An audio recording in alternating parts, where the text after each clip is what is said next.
Walkathon. Please turn to page 2. My name is Peter, and I use a wheelchair to get around. I can do a lot of things in my wheelchair. And this year, I want to be in the school Walkathon. At the Walkathon last year, Mrs. Hunt let me help hand out the oranges and drinks to the walkers. The teachers and parents said I was an expert and that they couldn't have managed without me. But handing out oranges isn't the same as doing laps. Are you going to give out drinks and oranges again this year? My friend Michael asked. I suppose so, I said. But I really wish I could push myself round the course, doing laps with you. The path is a bit bumpy, said Michael. And I couldn't manage the sloping bit, I said gloomily. Sometimes being stuck in a wheelchair is no fun at all.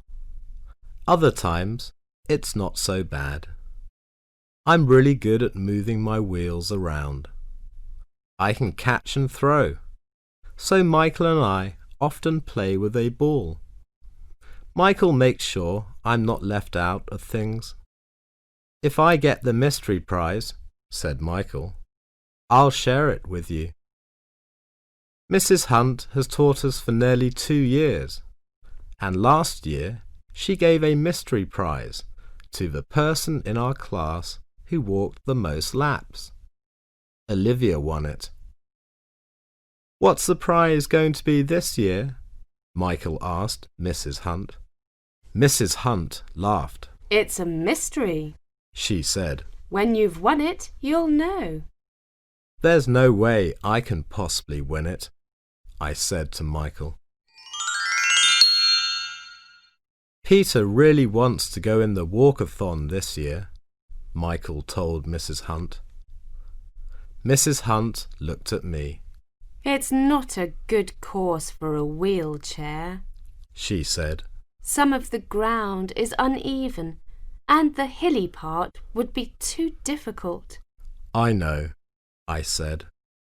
But I could push Peter over the hard bits, said Michael. Would you let me? That way we could both be in the Walkathon. I'll think about it, promised Mrs. Hunt. It's not a bad idea, but it would be hard work on the slope. That afternoon, Mrs. Hunt called a class meeting. Michael told everyone about his idea. Michael needn't do all the pushing, said Olivia. We could all take turns. That way no one would get too tired. That's a good idea, said Mrs. Hunt. Who would like to help Peter in the Walkathon? Everyone said they would take a turn. But you'll have to get permission, Peter, said Mrs. Hunt. You can ask your parents tonight. I'll write them a note. Mum and Dad liked the idea. You've got a good sturdy wheelchair, said Mum. And your arms are strong enough, said Dad. You'll be able to push yourself some of the way. I rang all our friends and everyone said they would sponsor me. I felt great. If I finished even 1 lap, I would earn a lot of money for the school, and maybe I would be able to finish more than 1. The night before the Walkathon, I was so excited it was hard to get to sleep. When we went into school, Mrs. Hunt told us all what we had to do when the Walkathon began. I shall be sitting at a long table by the school gate, she said. Every time you finish a lap, you must report to me. I'll put a stamp on your sponsor card. Don't forget. At last, we were all allowed to go outside. I pushed myself along the flat ground towards the gate. Michael walked beside me, and we waited until it was room 4's turn to go. Then Mrs. Hunt gave us the signal, and we were off. I turned my wheels round and round as fast as I could. I kept up with Michael for the first part of the course, before we came to the hilly bit. Michael started to push me up the slope. Olivia was waiting halfway up. My turn now, she said, as she took over from Michael, who was puffing. Soon it seemed that everyone in the class wanted to push me. When we came back to the school gate at the end of the first lap, I took a piece of orange. Then Mrs. Hunt stamped my card. With all the help my friends were giving me, it was easy to keep going. I did a second lap, and another. Every time I went past the long table by the school gate, Mrs. Hunt asked me if I was getting tired. No way, I said. I wanted to do as many laps as I could, even though the wheelchair bumped and jolted for some of the way.